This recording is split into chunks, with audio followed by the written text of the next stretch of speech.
The desert stretched endless under the burning Arizona sun, its horizon trembling with heat, its silence heavy as if the world itself held its breath. Dust rose in thin spirals, carrying whispers of journeys that had ended long ago, wagon crates shattered and forgotten, wooden posts leaning half-buried in sand. Out of that stillness came the rhythm of hooves, slow and deliberate, each strike of iron against earth echoing like a promise that the rider had nowhere left to hurry to. His name was Elias Harper, though few ever spoke it with kindness. He carried shadows in his gaze, the kind born from burying loved ones in ground too hard to weep upon, the kind that silenced a man and made him drift where no roots would hold. He did not chase hope any more. He only searched for places where silence healed more than it hurt. That afternoon, as the sky shimmered and the land pressed down with its weight, his eyes caught a figure hunched against a broken post. A woman, still as stone, her knees drawn close, her head bent so the sun struck the curve of her dark hair bound in rough strips of leather. Her dress was worn, its seams stretched to breaking, her cheek marked by a healing scrape. She did not lift her gaze when he drew near. She did not call out. She sat with the quiet defiance of one who had long stopped asking for mercy. Elias pulled his horse to a halt, the reins resting slack in his hand. He studied her, that motionless figure whose silence carried more weight than the endless land. He had seen women abandoned before, widows, daughters traded away, wives discarded when fortune soured. Yet something about her stillness, the way she refused even desperation, struck deeper. He slid from his saddle, boots sinking into the hot sand, and knelt without a word. From his belt he unhooked his canteen, the metal warm against his palm, and set it near her hand. No questions, no pity, just the quiet offering of water. Her hand rose slowly, not with eagerness but with caution, as though even water might betray her. She drank in measured swallows, her throat moving gently, every motion guarded, every breath reminding him of how fragile survival could be. When at last she lowered the canteen, her eyes flicked to his, dark, steady, unreadable, not pleading, not trusting, but searching. In them he saw the same question that had haunted his own life: danger or reprieve. "My name is Elias," he said, voice level, carrying no weight of demand. Her lips, cracked by heat, parted. "Tea." Nothing else. A name carved from resilience, sharp as the land itself. He felt unease press at his chest. He had sworn years ago to keep away from ties, from the ache of carrying another life, only to lose it. Yet leaving her here meant condemning her to dust and silence, another ghost to haunt him. And he had enough ghosts. He glanced at the road stretched empty behind her, at the cracked skin of her hands, the strength woven into her frame despite weariness. The settlers had cast her aside with cruel words, that she was too big to bear children, that she had no worth. Even her own people had turned away. But in the harsh light of day, Elias saw not burden, but survival. He motioned toward his horse. "Cabin's not far." Her chest tightened with fear, and something else, a trembling pulse of relief she tried to push away. To follow meant stepping into unknowns that might wound her again. But the road behind her offered only hunger and silence. Slowly, painfully, she rose. Her legs shook, stiff from waiting too long beneath the punishing sun. When she stepped toward him, Elias did not reach for her arm, did not guide her. He only steadied the reins, granting her the dignity of her own decision. When she settled behind him, rigid, her hands hovering near his belt but never clinging, the gelding moved forward, hooves lifting dust into the vast horizon. Neither spoke. Yet with every beat of the trail, something unspoken formed. A fragile thread between two souls who had been cast away but still chose to remain standing. The ride carried them into dusk, the sky bleeding into shades of fire before dimming into violet. The land cooled just enough for breath to ease. Ahead, a cabin rose from the edge of a dry arroyo, plain boards patched with tar paper, its stone chimney leaning but unbroken. It was not much, but it stood. And for Elias, that had always been enough. He dismounted, offered his hand. She hesitated, then took it. For the first time in weeks, her body touched another's, not through force or demand, but through choice. Inside, the cabin smelled of smoke and iron. A single bed, a rough-hewn table, shelves holding the barest essentials. She looked, her eyes tracing each corner, cautious but not surprised. Elias lit a lamp, its glow soft against the wooden walls, and set a cup of water before her. She held it with trembling fingers, her palms cracked and raw. He saw the strength she carried, hidden beneath rejection, and felt the weight of decision pressing again. He had promised himself never to take on what he could not protect. Yet here she was, eating quietly at his table, the first human presence in months that did not wound the silence. That night, when firelight flickered against the walls, Elias set a folded blanket at the foot of the bed. "You take the bed," he said plainly. "I'll sleep by the fire." Her chest clenched. No man had ever offered her rest without price. She wanted to ask why, but words caught in her throat. She nodded, clutching the blanket close. He lay on the floor with his coat for a pillow, staring at the roof as the wind pressed outside. Memories of graves long behind him, of violence that had carved him into solitude, rose and fell with the crackle of flames. He glanced toward her, saw the question lingering in her eyes, the same one that haunted him. What next? Why remain alive? The fire breathed between them. For the first time in years, his cabin held more than one kind of breathing, and in that shared silence lay a beginning neither had asked for, but neither could turn from. The morning dawned sharp and cold, light filtering through cracks in the boards. Elias stirred first, setting coffee to boil. He did not look at her when he said, "You can stay here. Don't owe me anything." His voice was steady, stripped of command, offering something she had never known before: choice. She measured him in silence, waiting for hidden costs, but found none. She lowered her gaze. "I can cook, wash, work soil." The words carried the weight of desperation, of someone fighting to prove her worth. Elias only nodded. "Then we'll both eat better." It steadied her more than comfort ever could. From that moment, the rhythm of their days began to form, fences mended, water carried, beans simmering in a tin pot.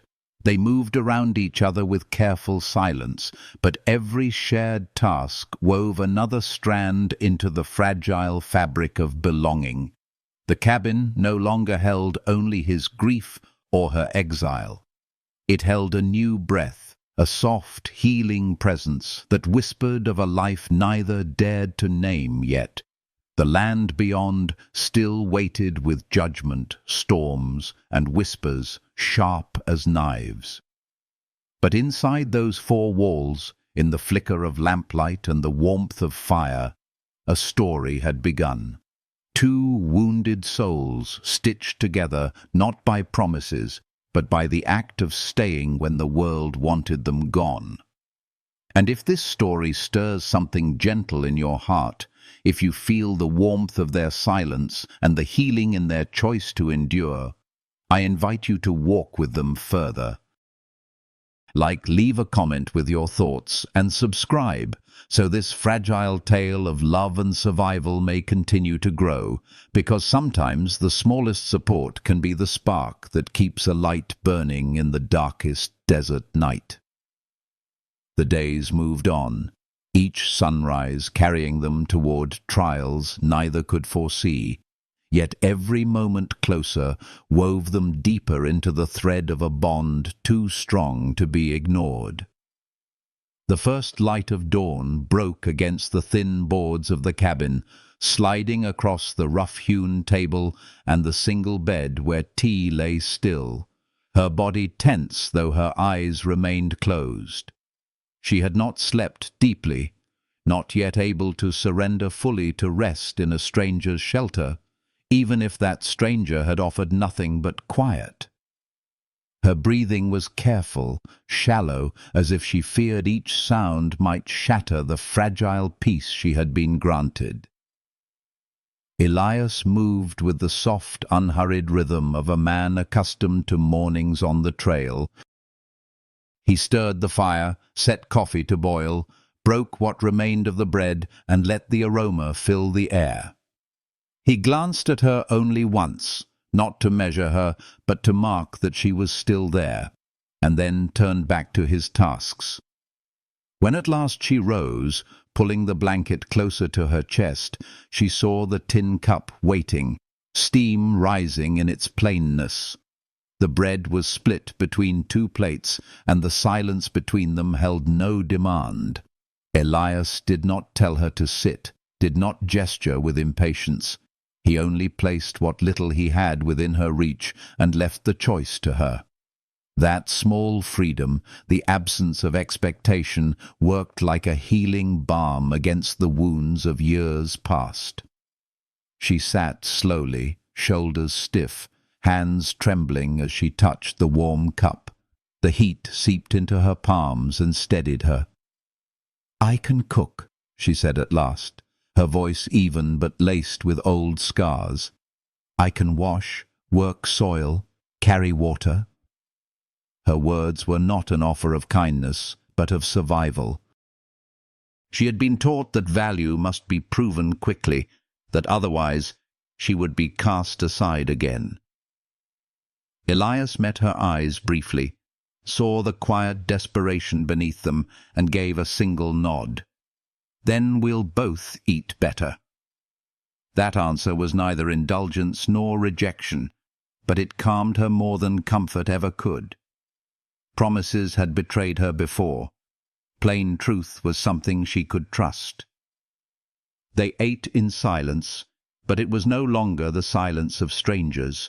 It was a silence shared, a fragile bridge stretched across the emptiness of two separate lives. The rhythm of days unfolded with unspoken understanding. Elias worked on a fence rail loosened by wind, his hammer striking steady, the sound echoing across the dry arroyo. Tea carried water from the well, her arms straining but steady, her steps careful along the uneven ground.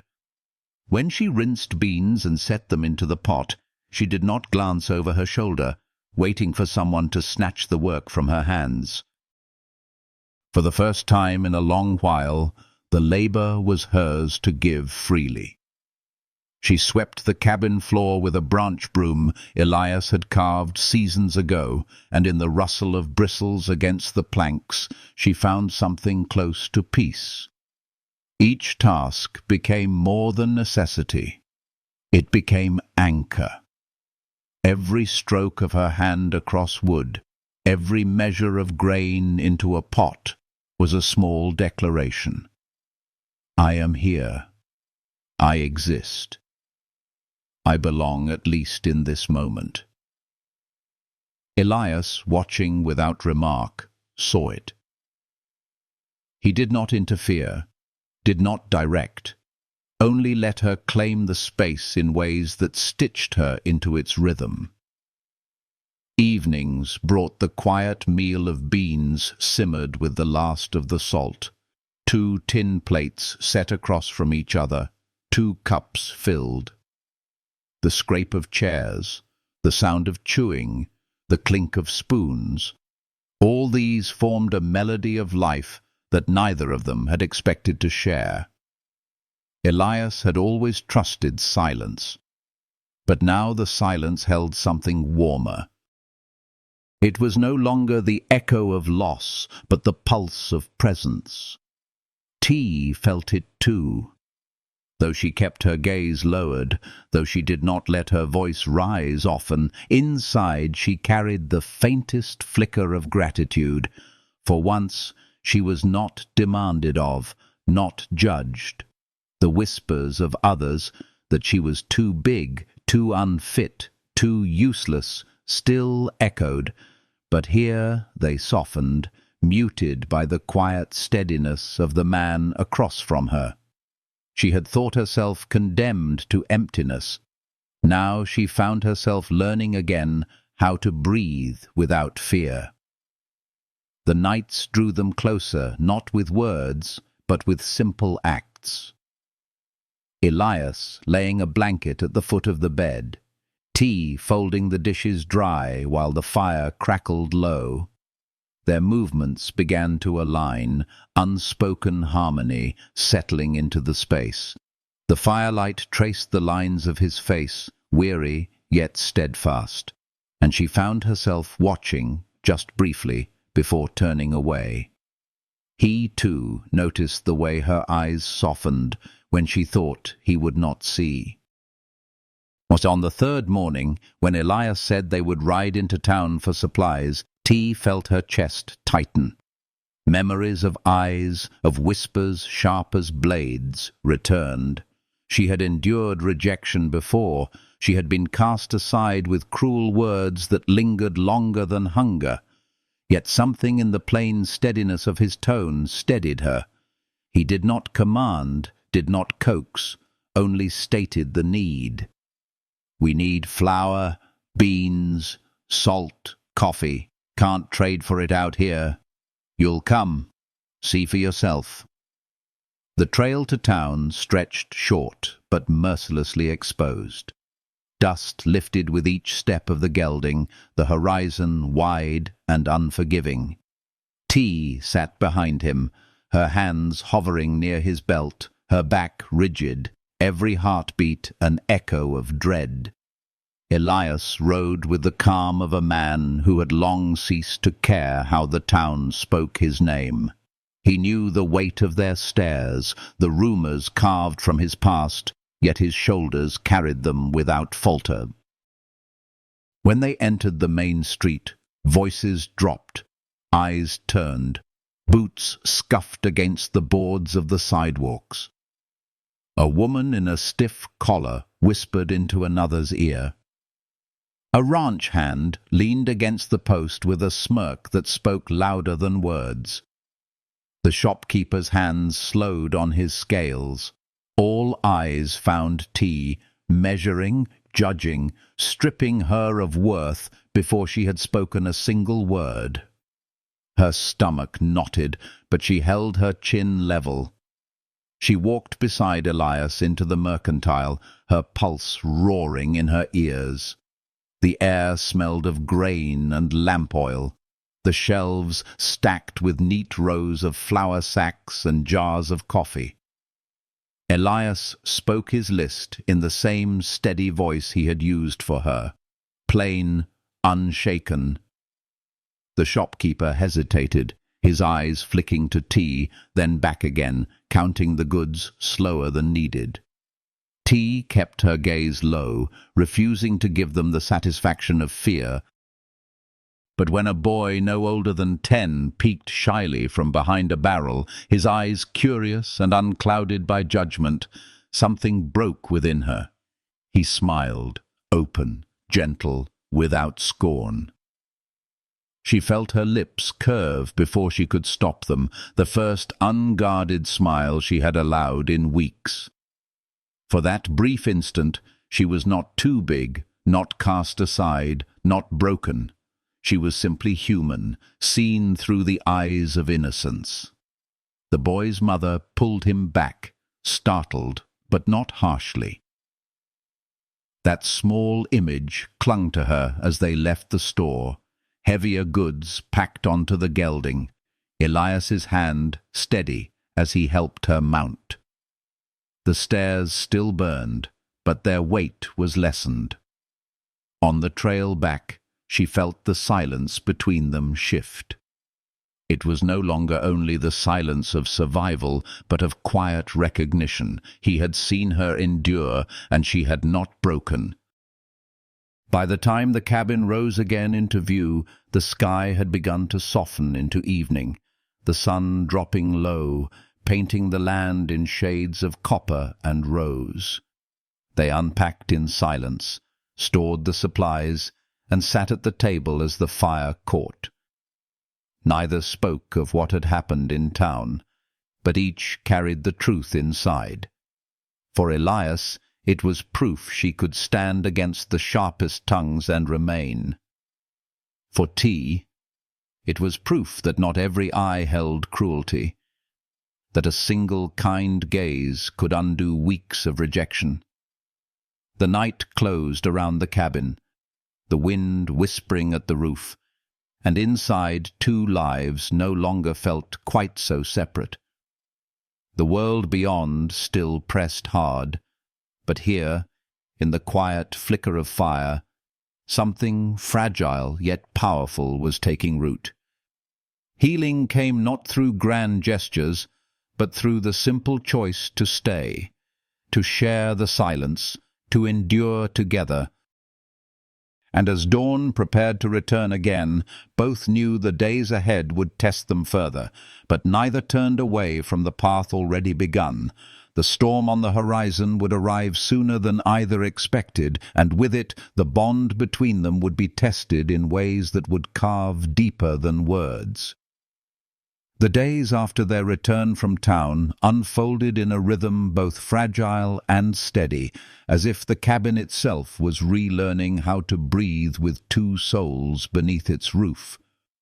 The land outside remained harsh, wind carving dust across the arroyo, the sky shifting from pale blue to the muted gold of evening.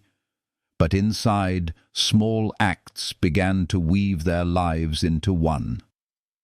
T swept the floor each morning, her movements firm but careful, the bristles whispering against the wood. Elias mended tools or patched boards, the sound of his hammer a grounding rhythm that kept silence from turning hollow. Between them lay no promises, no declarations, only the quiet steadiness of survival shared. For T, every task was a healing thread, stitching her back into the fabric of existence. When she rinsed beans, when she folded the blanket after Elias left it at the foot of the bed, when she carried water from the well, she felt for the first time in months that her presence mattered. No one pulled the work from her hands, no one called her useless. Her body, marked by rejection, now found dignity in simple labor. Even the smallest motions, spreading flour across a board, straightening the chairs, were imbued with meaning.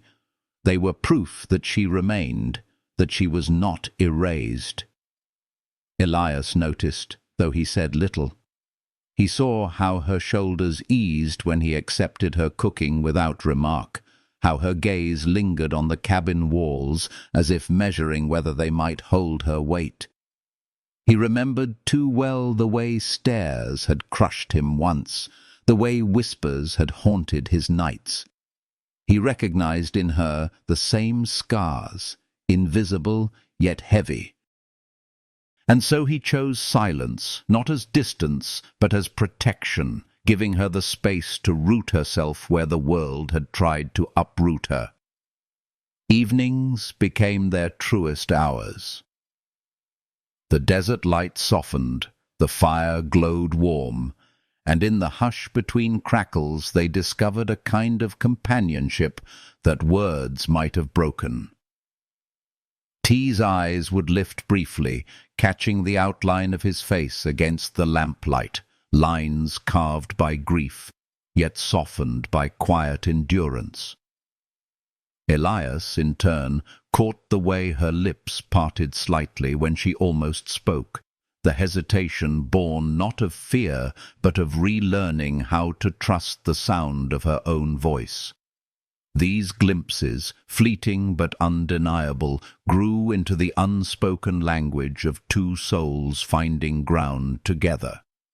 But the desert has ways of reminding its dwellers that peace is always borrowed. The sky shifted strange one evening, a yellow haze clinging to the horizon, the air restless with grit.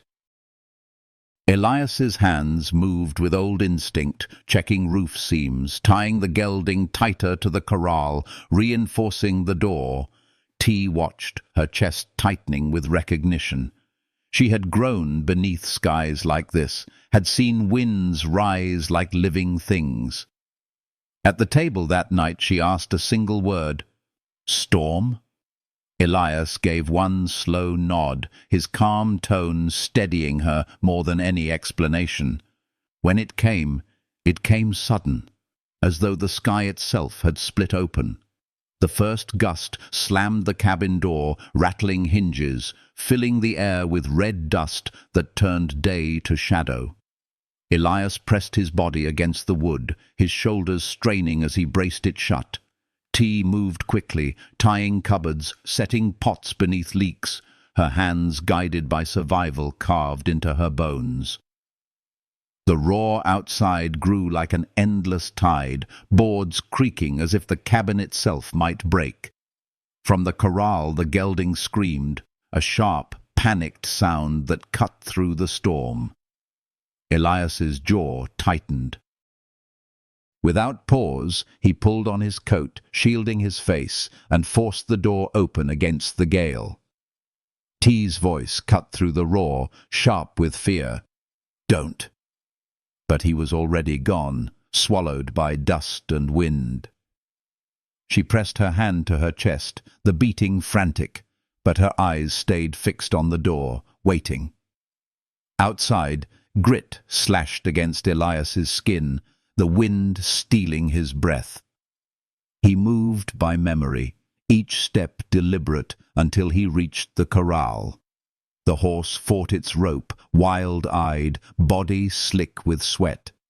Elias pressed his hand against its cheek, speaking low, steady words. His voice, even against the storm, carried command, softened with patience. The gelding stilled, trembling, long enough for him to secure it and shield its eyes. He returned, coat heavy with dust, face lined by grit, and collapsed against the wall inside. T's hands moved without thought, pressing a damp cloth into his palm. He wiped his skin, his breath harsh, while she knelt near, the firelight catching the fear still trembling in her eyes. The storm raged for hours. They sat shoulder to shoulder against the door, his body bracing the wood, her presence steadying his breath. Neither spoke. The howl of wind, the scrape of boards, the hiss of grit filled the night. Yet in that silence, questions rose. Why had he risked himself for the horse when safety had been inside? Why had he taken her in with no demand, no judgment? And for Elias, why did he feel her nearness like an anchor against the storm inside his chest? The answers remained unspoken, but the weight of each other's presence was answer enough. When dawn finally broke, the storm had scoured the land bare. Stars faded into a pale sky, and the cabin still stood, battered but unbroken. Elias stood slowly, checking the horse, the roof, the corral. T followed him outside, her hair loose, dusted with grit, her eyes bright against the washed sky. They stood together in the quiet aftermath, and though no words passed, the silence between them carried something new. They had endured side by side, neither breaking. Back inside, as firelight warmed the space once more, T set water to boil. Elias dropped a log into the hearth, their motions aligned without thought. The storm had bound them in a way no words could, two castaways who had faced nature's fury and remained standing. In that endurance, something stronger than survival stirred. The days after the storm felt different. The land carried its scars, and so did they, but the air between them was changed. They moved with a subtle awareness of each other, as if the storm had stripped away the final walls. Elias's silence no longer felt distant to T. It felt protective, chosen. T's presence no longer felt temporary to Elias. It felt essential, steady as the earth itself. But peace in the Arizona territory never lingered long.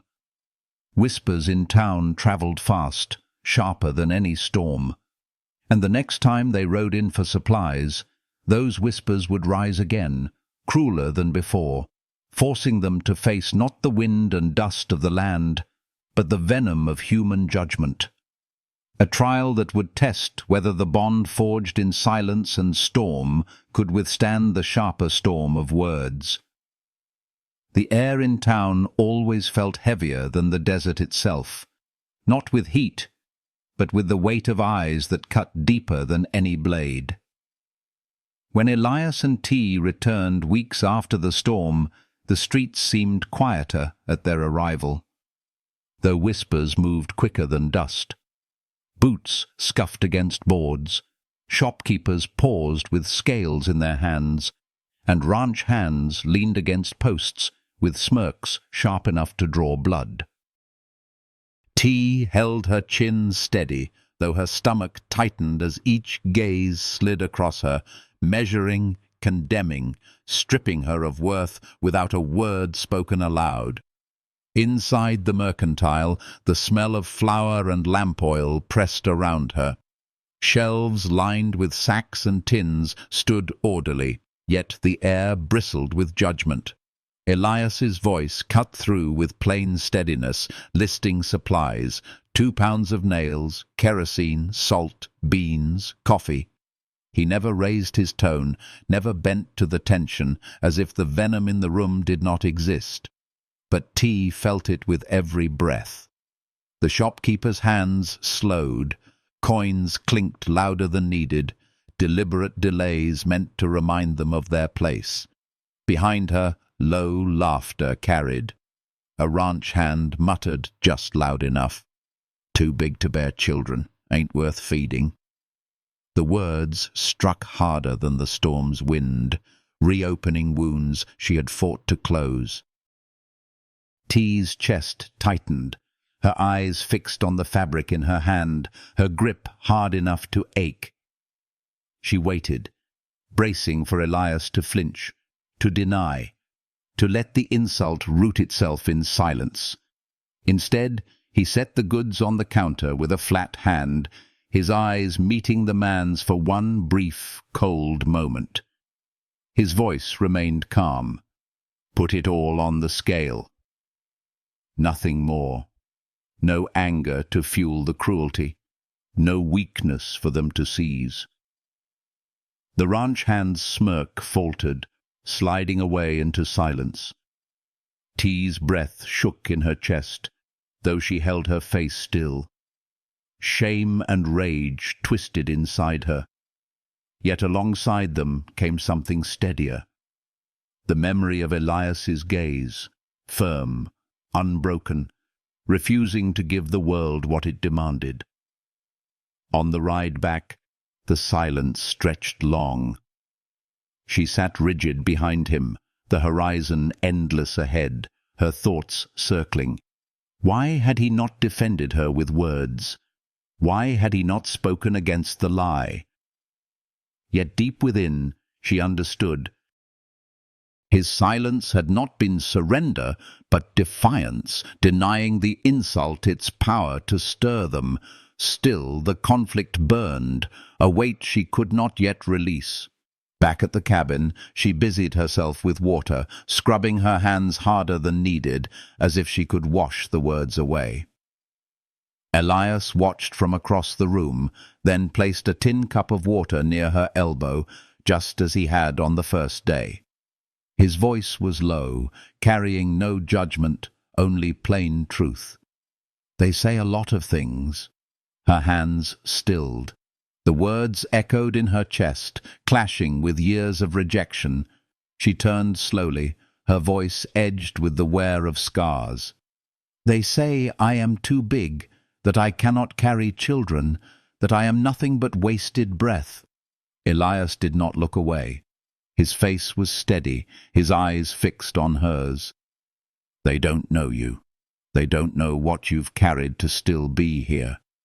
The words landed with a force that loosened something long clenched within her. No promises, no empty comforts, just recognition. Truth spoken without pity. For T, it was more than defense in a crowded store. It was a healing that touched the marrow of her bones. Her eyes softened, searching for the hidden condition that always came. But there was none. He had given her only honesty, and that was enough. That evening, as the fire burned low, T dried dishes with slow, steady hands, while Elias stacked wood by the hearth. Their silence no longer felt heavy. It felt earned, like a shield built together. Outside, the land stretched vast and indifferent.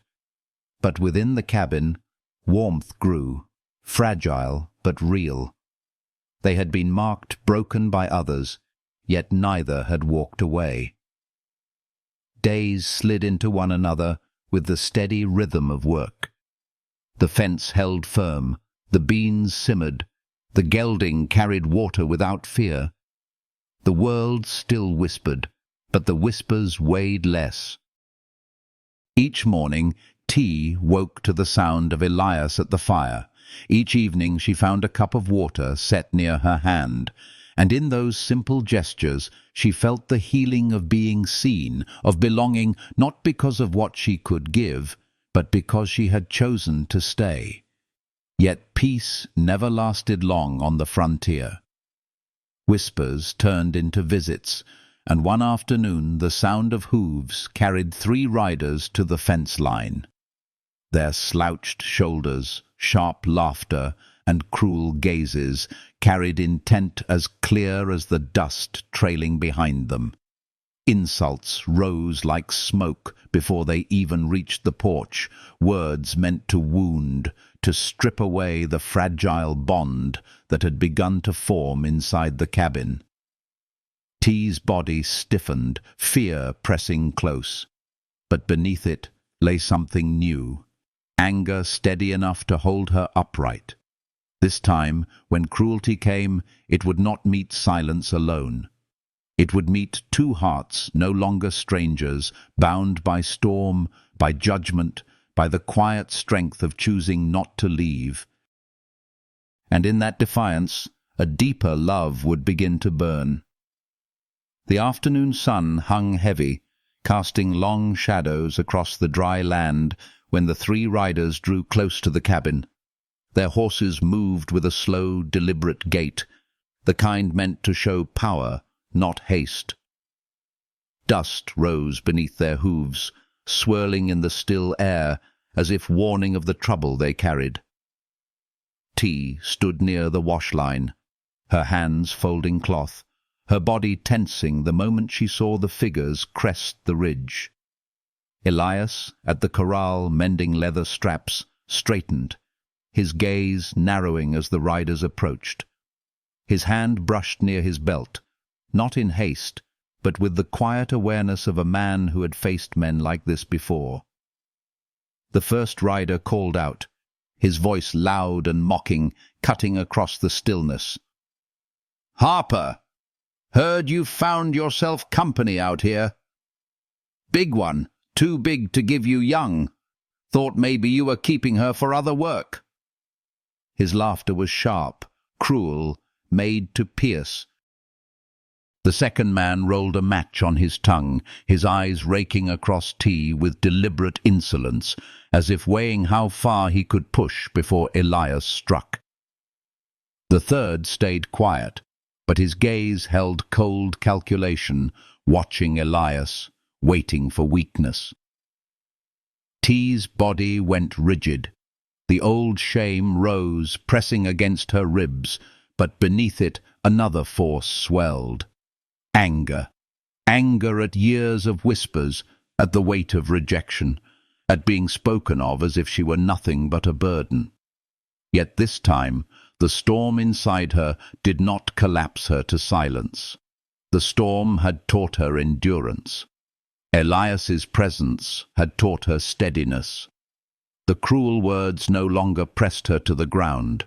They anchored her resolve. Elias stepped forward from the porch, his boots firm against the dirt. He did not raise his voice. "You've ridden far enough. Turn back." His tone was calm, final, the kind of voice that did not need volume to carry weight. The first rider smirked wider, spitting into the dust. "Didn't mean offense. Just figured if she's no use for bearing, maybe she's for sale in other ways." His words hung in the air, deliberate poison. Before Elias could respond, T stepped forward. Her voice rose steady, not loud, but clear enough to cut through the air like steel. "No more." The men turned, startled. They had expected silence, shame, maybe tears, not defiance, not the unwavering tone of a woman who had endured too much to break again. Her chin lifted, her eyes leveled on the man who had mocked her, and in her stance there was no plea, only strength. The smirk faltered. For the first time, the insult recoiled against its wielder. Elias's eyes, cold and unwavering, held the riders long enough to make clear what would follow if they pressed further. The second shifted in his saddle, uneasy, his bravado slipping. The third muttered under his breath, "Let's ride." The leader cursed, spat into the dust once more, and turned his horse. The others followed, their departure echoing with hoofbeats swallowed quickly by the vast land. When the dust settled, silence wrapped around the cabin once more. T stood firm, her chest rising and falling with the force of her own heartbeat. Elias's gaze turned to her, and for the first time since they had met, she met his eyes without lowering her own. There was no shame left in her face, no shrinking under the weight of judgment, only the steady fire of a woman who had spoken her truth. They stepped back inside, the air still charged from what had passed. T's hands shook faintly as she folded the cloth she had pulled from the line, the fear leaving her body slowly, replaced by the raw strength of having stood her ground. Elias leaned against the table, his hand pressed to the wood, his expression unreadable, but his silence filled with respect. He had fought men before, spilled blood when needed, but this was different. This was not about fists or bullets. This was about declaring, without question, that cruelty had no place here. That night, when they sat across from each other at the table, the cabin felt changed, The fire glowed warmer, the silence between them deeper. They had endured storms of weather together, and now the storm of men's malice. Both had stood. Both had chosen not to leave. For Elias, who had once sworn never to let another life intertwine with his, the realization came with weight. But it was not burden. It was purpose. For T, who had been cast aside as unfit, unwanted and forgotten, the moment marked a healing she had never thought possible. Her voice had carried strength, and it had been enough. Days stretched forward, marked by the rhythm of work. Yet beneath each task lay the memory of that confrontation, the knowledge that they had not bowed to scorn. Elias noticed the subtle shift in T, her posture taller, her steps more assured. T noticed the quiet respect in Elias's gaze, a steadiness that spoke more than words ever could. Slowly, what had begun as shelter, as survival, deepened into something else. But the land was not finished testing them. Rumors travelled as fast as the wind, and judgment, once spoken, never truly vanished. It was only a matter of time before the past Elias had tried to bury Rose to meet them, carrying with it the weight of violence, law, and redemption. And when that moment came, their bond would face a trial sharper than any insult, a trial that would force them to decide whether their fragile union was strong enough to hold against the ghosts of everything they had once fled. The sun stood high when a lone rider appeared at the fence line, his horse moving with steady precision, his hat marked not with dust-stained wear, but with the badge of law. T noticed him first, her hands still wet from the wash bucket, heart tightening at the sight of authority pressing into their quiet ground. Elias straightened at the corral, his body tensing, his jaw setting hard. He knew before a word was spoken that the past had arrived. The marshal dismounted, his boots striking the dirt with finality. Elias Harper. His tone was not questioning. It was declaring, as if the name itself carried history enough to fill the air. T's chest tightened. She glanced at Elias, searching his face, but he gave nothing away. Only the slight tightening of his hand on the fence post betrayed the storm beneath his silence. The marshal pulled a folded letter from his coat, its edges worn by travel. Matters closed, records written, no charges stand. You did what others wouldn't. Law left it quiet, but this clears it. He extended the paper. You walked away and stayed gone. That's all the law needed. His words hung heavy, not as forgiveness, but as an ending.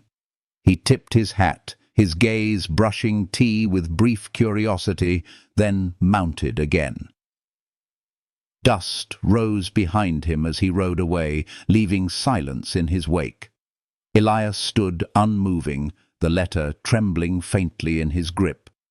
T wanted to ask, wanted to break the silence with questions about what blood he had carried, what violence had written his name in whispers.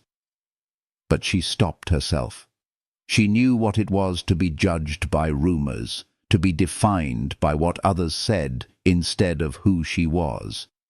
She would not add her voice to the noise. Instead, she turned, set the bucket down, and reached for the knife to peel potatoes, each scrape of steel against skin a steadying sound. Inside, Elias entered quietly, the letter still folded in his hand. He sat at the table, his head bowed, his shoulders rigid, as though the weight of the words pressed heavier than chains. At last his voice broke the silence, low, almost uncertain. I'm done running. T's hands stilled only a moment before she answered, her voice soft yet firm. I know. She did not look at him when she spoke, not demanding more, not prying at wounds. It was not a question, not a plea for details, only recognition. Elias looked at her then, truly looked, and in her calmness found a mercy he had never received from courts, never from men, only now from the woman across the firelight. That night he spoke more than he had in years. His voice was halting, but the truth carried weight enough. Lost my family. Fever took them. After that, I carried violence with me. Didn't know how to stop until it near swallowed me whole. He stopped there, his eyes shadowed by firelight, not giving names or numbers, only the shape of his truth. T met his gaze, steady, unflinching. She did not recoil. She only said, "You're here now." Her words were healing, not because they erased his past, but because they acknowledged his present. She did not ask him to be more, did not beg him to change, only affirmed that he had chosen to stand here, now with her. For Elias it was enough. For T it was more proof that what others had judged broken still had strength to remain. In the days that followed, their rhythm deepened. Elias dug into the earth, planting seeds late in the season, his hands rough but deliberate, as if carving permanence from soil. T carried water, her arms steady despite the strain, her presence beside him more grounding than the weight of stone. Together they stretched canvas to shield the fragile shoots from sun, their motions aligned without words. The land itself seemed to resist, the soil dry, the wind restless, yet their persistence carved a new kind of belonging. Evenings softened the hardness of the days. They sat by the fire, the smell of beans and wood smoke weaving comfort through the cabin. T stitched seams on her worn dress, while Elias sharpened tools, the scrape of steel against stone, steady, sure. Their silence no longer felt like distance. It felt like a vow, a promise unspoken. I will not leave. The night stretched deeper, shadows flickering across the walls. Elias looked at her without the wall in his eyes, and for the first time he let her see the grief that had carved him hollow, the man beneath the scars. T met his gaze without lowering her own, and in that shared look something unspoken shifted. They were no longer simply two souls bound by chance. They were choosing, quietly, to remain. Outside, the desert wind moved soft through the brush, carrying whispers of all that had been endured. Inside, the cabin glowed with firelight, and the steady breathing of two hearts learning how to trust again. The past had knocked at their door, had named its price, but they had not broken. They had faced it side by side, and in that defiance their bond had grown stronger. But the desert never held peace long. One afternoon, while Elias repaired a fence rail and T hung laundry beneath the sun, the sound of hesitant footsteps approached. A boy stood at the fence line, his shirt torn, his forehead cut, clutching a bundle in his arms. His eyes held both fear and desperate hope. And with his arrival, the fragile rhythm Elias and T had built would be tested once more, in ways neither had ever imagined. The boy could not have been more than 10, his small frame marked by dust and hunger, his eyes carrying a wariness that seemed far older than his years. He stood at the fence line with a bundle clutched tight, as though it held the last fragments of safety he owned. T saw him first, her hands still wet from hanging clothes beneath the desert sun. Her heart tightened, a mixture of caution and compassion stirring inside her. She knew the look in his eyes too well. It was the same look she had carried when left behind, judged, unwanted. Elias came from the corral, silent as always, but his gaze fixed on the boy with a steadiness that measured without pressing. The boy's voice broke the air, thin but firm. "Ma's sick. Uncle says I gotta live with cousins by the river. He drinks, shouts. I don't want to go. I can work. I can carry water, chop kindling. I won't talk much." His words spilled quickly, each one edged with desperation, yet careful, as if he feared saying the wrong thing might shatter this fragile chance. T stepped closer, lowering herself to his height. She studied the shallow cut on his forehead, reached gently with a cloth dipped in water, and cleaned it with steady hands. The boy flinched, but he did not pull away. Her touch was tender, healing without demand. Elias watched from a step back, the sight striking something deep within him, the way T gave care so freely, without condition, as if she were giving him back what the world had taken. They walked the boy back into town before deciding. His mother lay weak in a small house, pale but clear-eyed, her breath shallow yet steady enough to explain. Illness had left her unable to care for him, and her brother wanted the child off her hands until she recovered, or perhaps longer. She did not trust the cousin by the river, but she had no strength to resist. The preacher came, his voice measured, and the uncle stood careless, indifferent. Elias's voice, quiet but firm, cut through. "He'll stay with us until she's well. He'll work as he says. If anything goes wrong, the preacher will know." The uncle shrugged, agreeing without care. The preacher wrote it plain on paper, a note that held more weight than words alone. By sundown, the boy sat at Elias's table, chewing bread hungrily, his eyes flicking to the hearth, the walls, the door, as if testing whether this place might truly hold him. T ladled stew into bowls, her movements soft, unhurried. Elias set an extra blanket at the foot of the bed without comment, just as he had once done for her. That night, when the boy lay on a bedroll near the fire, his breathing even in sleep, Elias and T sat in the glow of embers. The sound filled the cabin with a warmth neither had known in years, the sound of a child's rest. For Elias, it was a reminder of what he had lost, of graves long behind him. For T, it was proof that what the world had denied her, that she could never give life, was a lie. She had given this boy safety, and in that, life had found its way back into her hands. "Think he'll stay?" Elias asked softly, his voice low, uncertain in a way T had never heard before. She looked at the boy, her expression unreadable but softened by something new. "For as long as he needs." Her answer settled between them, quiet as the night, yet firm as the earth. The days that followed changed everything. Morning sounds now included the shuffle of small feet across the floorboards, the scrape of a cup lifted with eager hands, the cough of a child still shaking off sleep.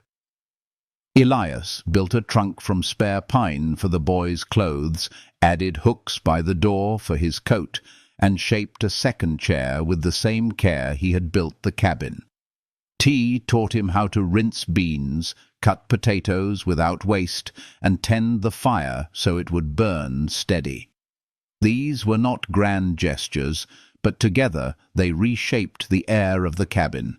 The rhythm of 3 instead of 2 became its own healing. At first the town muttered. Whispers circled, cruel in their curiosity. Why would Elias Harper, the man with a past and the woman judged unfit, take in a boy not their own? But rumors did not feed cattle, mend fences, or bring in harvest. Slowly, whispers dulled, swallowed by the demands of survival. The shopkeeper no longer dragged his hands at the scale. Ranch hands who once smirked gave stiff nods when Elias entered. T noticed it with quiet astonishment. Their presence, once scorned, was beginning to be tolerated, if not accepted. And tolerance, in a land that had cast her aside, was healing enough. One morning, bright and clear, Elias and T brought the boy to the preacher's steps. His mother, thin but recovering, leaned against the railing, her eyes filled with gratitude. Papers were signed, simple words confirming what had already become true inside the cabin, that the boy would have 2 homes, one with her when she regained strength, and one always waiting here, his bedroll by the fire never to be taken away. The preacher, seeing Elias and T stand with the boy between them, spoke quietly of vows, not lofty promises, but small truths, to remain, to protect, to stay. Elias and T spoke them without hesitation, their voices plain but certain. The boy watched, chewing his lip, then smiled when T laid her hand gently on his shoulder. The warmth in her touch spread through him like sunlight after storm. That evening they ate outside the cabin, the boy's mother at the table, the preacher too. Bread was broken, beans passed, water poured. No talk of past crimes, no whispers of failure. Only the plain language of life, the garden sprouting, the horse needing new shoes, the boy's cut healing well. As dusk fell, Elias set a tin cup of water by T's hand without thought, just as he always had. She smiled, her eyes soft as they met his, the firelight catching in their quiet bond.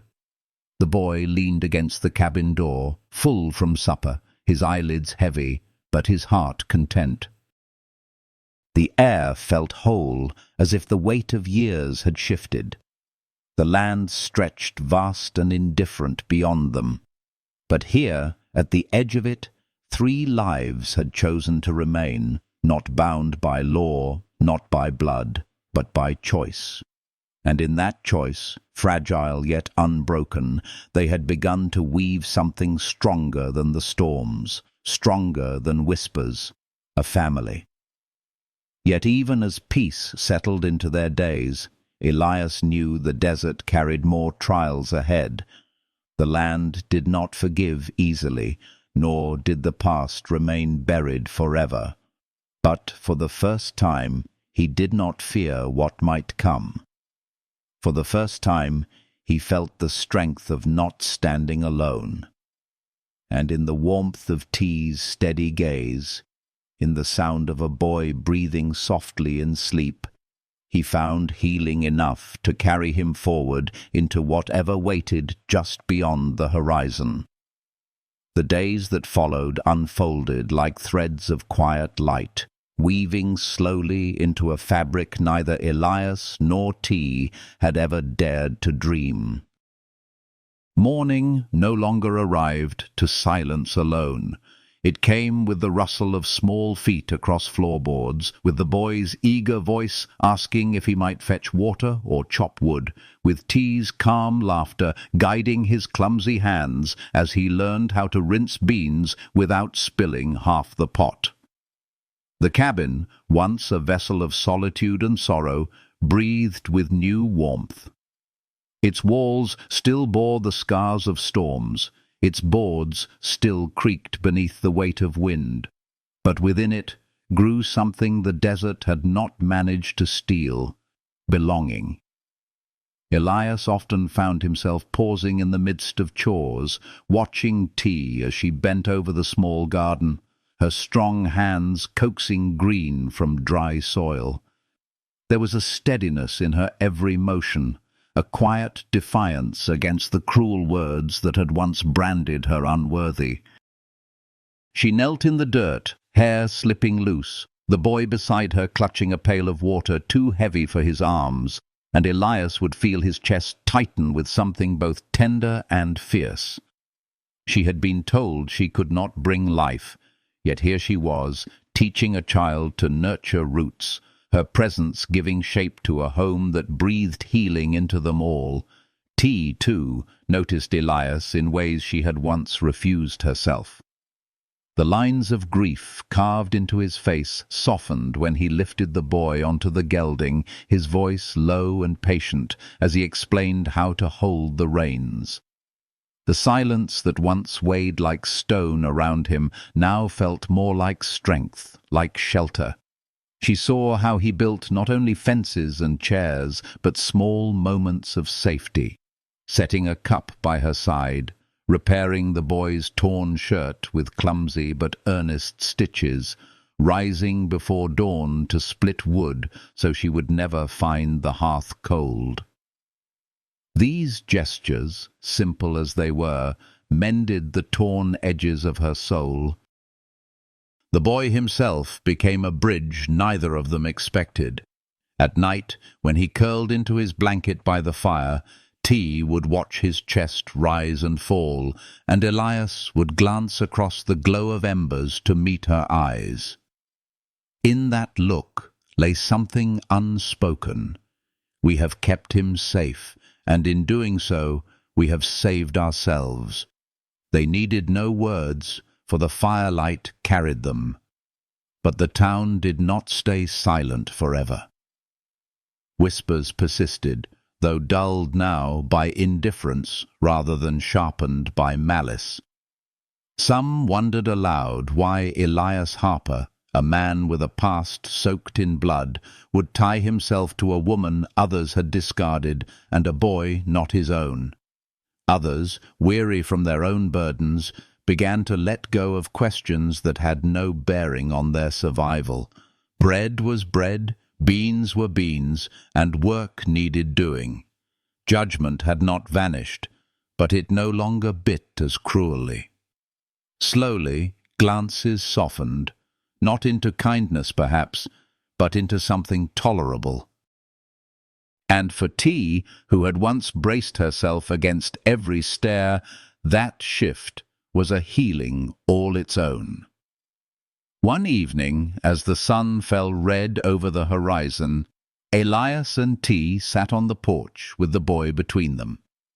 The gelding grazed in the corral, the small garden showed tender green shoots, and the desert air hummed with the kind of stillness that comes after long storms. Elias's hand rested lightly on the boy's shoulder, and T's fingers brushed against his on the wooden step. The boy leaned into their quiet presence, his eyelids heavy with contentment. They did not speak, yet the silence sang of something profound. They had chosen each other. The preacher came weeks later, carrying papers, his voice calm but reverent. He spoke of vows not gilded with finery, but forged in plain truth, promises to remain, to protect, to endure. Elias and T repeated them without hesitation, their voices carrying not grandeur, but certainty. The boy watched, his small hand clutching T's skirt, his eyes wide, and when she bent to rest her hand gently on his head, he smiled with a peace that had eluded him until now. In that moment, the cabin became more than wood and stone. It became sanctuary. As seasons turned, the rhythm of their days settled into something that felt timeless. Elias mended fences, T tended gardens, the boy grew into his chores, and the cabin held their laughter, their silence, their steady breathing. Nights by the fire became rituals of healing, where T stitched seams and Elias sharpened tools, where the boy leaned against T's side and drifted to sleep with his face bathed in firelight. In those moments, loss and judgment seemed distant, powerless against the warmth they had built. Elias often thought of the graves he had left behind, of the family fever had stolen, of the violence that had nearly consumed him. He would glance at T, her profile steady against the lamplight, and feel a quiet mercy wash through him. The world had once told him he was unfit for peace, yet here he sat, fire warming his skin, her presence soothing the edges of his scars, a child's breathing reminding him of the life that still pulsed in his hands.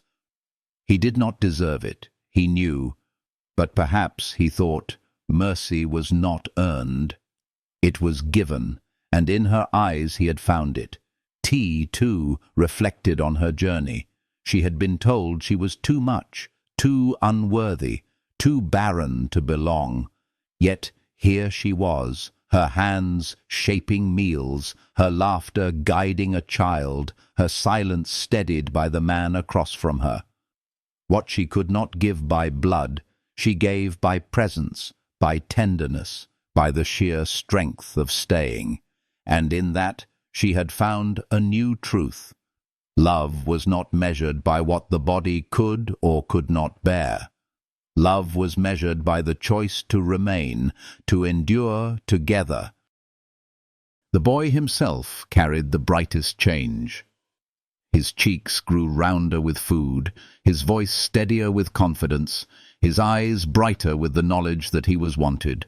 He still bore the scars of neglect, but in the way he ran to fetch water, in the way he smiled when T praised him, in the way he leaned against Elias when tired, there was healing beyond words. He had been nearly lost, but now he had roots that no storm could tear away. The desert still stretched vast and indifferent. Storms still brewed on horizons, and whispers still lingered in town. Yet within the cabin, within the small circle of 3 souls who had once been cast aside, a different law reigned, the law of choice, of presence, of quiet love. They did not need grand declarations. The rhythm of their days spoke enough. Every meal shared, every seed planted, every night by the fire was a vow renewed.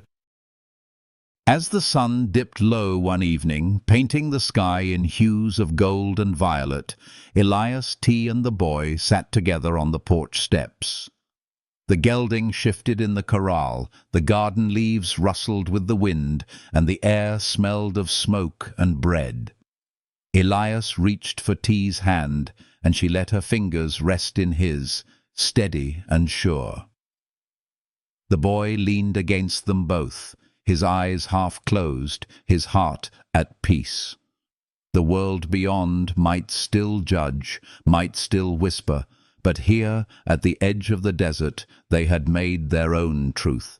They had chosen to stay, and in that choice they had found love. And if this story has touched a soft corner of your heart, if you've felt the healing warmth of their journey, I invite you to let me know. Like this tale, if it brought comfort, leave a comment to share your thoughts and subscribe so you can walk with them further. Your presence, your voice, is what keeps these stories alive, what helps light continue to burn even in the darkest of deserts.